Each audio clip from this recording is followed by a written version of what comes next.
Hey everyone, I'm Merch here, and today I just want to talk about a combination Death Trap Rogue that I've been messing around with. It's very similar to the one that you kind of see on Max Roll, but there's just a lot of different variations that I'm running currently. I think the core and key variation that I have is that I'm running combo points and Condemnation, the Condemnation Dagger. I'm also not running the Blast Trapper aspect, and the reason that I'm not running the Blast Trapper aspect is because I feel like I'm proccing vulnerable a lot more with my puncture. It feels like it's up a lot, and I just felt like it was necessary to kind of drop that to pick up more damage overall. The key things I kind of will run through a lot of the items that I'm running currently. Defensively, I'm running cheats. Again, you can run protector if you would like. I like cheats a lot because I'm proccing lots of slows. I'm running manglers, so just having cheats is really good for me. Um, a disobedience for the armor is a must-have. I'm running currently because Edgemaster is still down as the time I'm recording this. I'm currently running Expectant aspect on my gloves, and on the pants, I'm running the Might. It's basic skills grant 20% damage reduction. Manglers on the boots, and I think this is like one of the best spots for it. I know a lot of people put it on their gloves, and I've seen a few people put it on their helm, but I feel like the gloves is like another damage area that you could put damage to. So I like it on the boots. Now, yeah, and yeah. All right, and so for the skills, I'm running puncture with the vulnerable passive, twisted blades, obviously, full points into sturdy, full points into siphoning strikes, only 1 point into stutter step. If you're running speeds, you can put more points into it. For shadow step, I'm running the passive that gives you on stunned, and for dash, I'm running the one that dazes you because I have trick attacks. Full points out into concussive. Obviously, you get a lot of critical hit chance from this, so I think it's really important. And for traps, I don't go all the way down. I just go to the second one just to knock them down. Again, to proc the stuff up the top here. And since I'm being poisoned, taking less damage is important. One point in here, I kind of wish I could put more points into this because it is an attack speed incentive build with combo points.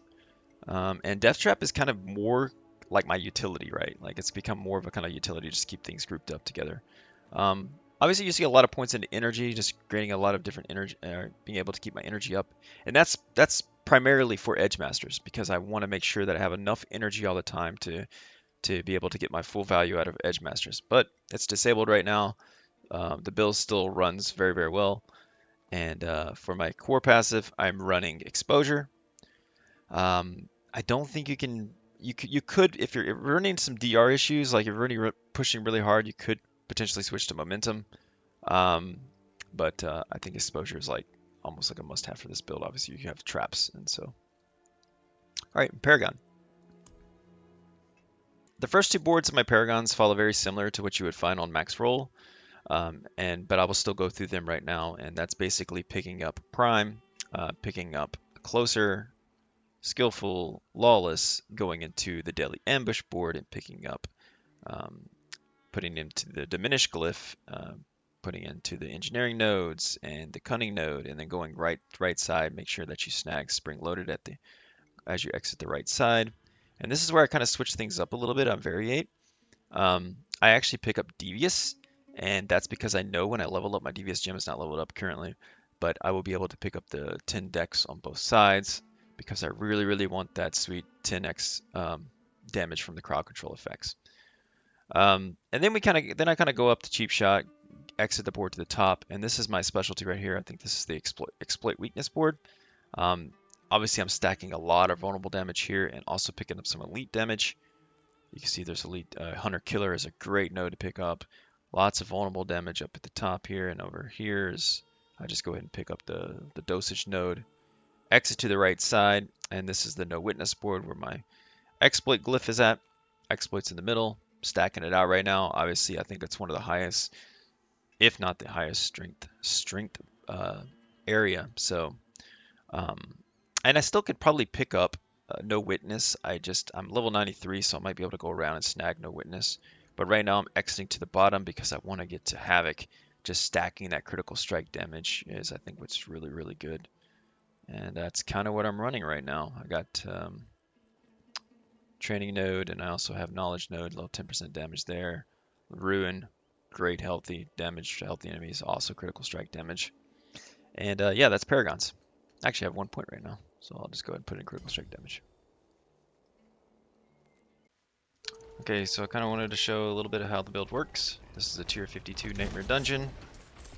And yeah, let's just show you. So you can see the combo points are building up at the bottom here. Just got knocked over by the traps. We're just going to go through here, trying to take that thing. The goal is to kind of get as many procs as you can on your combo points at the bottom to kind of get the full max of your Twisted Blades. Because it does, I think, up to 90% increased damage. I think I've seen some cases where it says 86%, but it should be 90% on the third combo point. And yeah, you can see like it does some work. I really love this build. I've been playing this build since probably like when I was level 70, early level 70s.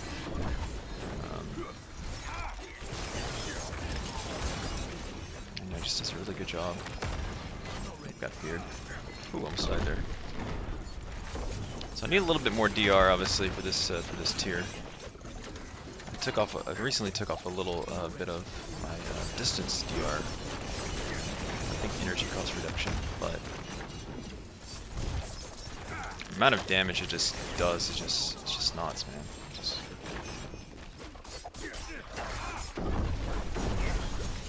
man. And Death Trap is still critical.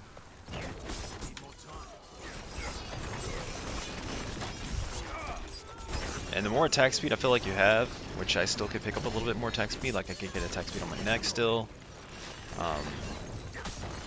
You can pick up attack speed in the Paragon, I think it's through Cunning. There's a Cunning node, but I don't know if I would recommend it based upon the pathing.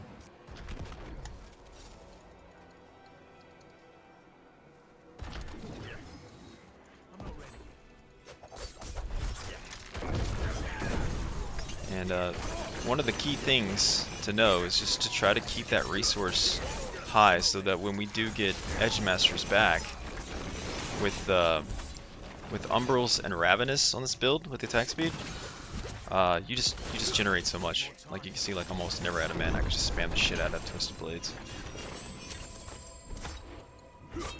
Destroy the constructs. Probably skipping some, but I'm just gonna show them what the build's all about. And I can take some hits. You can see, like I can take some hits right now with some of my damage reduction. Just picking up a little more, probably keep him fully alive.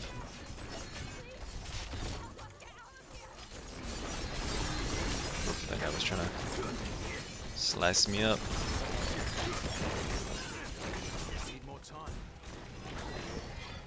But yeah, that's pretty much the build here, and yeah, go and give it a try. Let me know what you think in the comments below.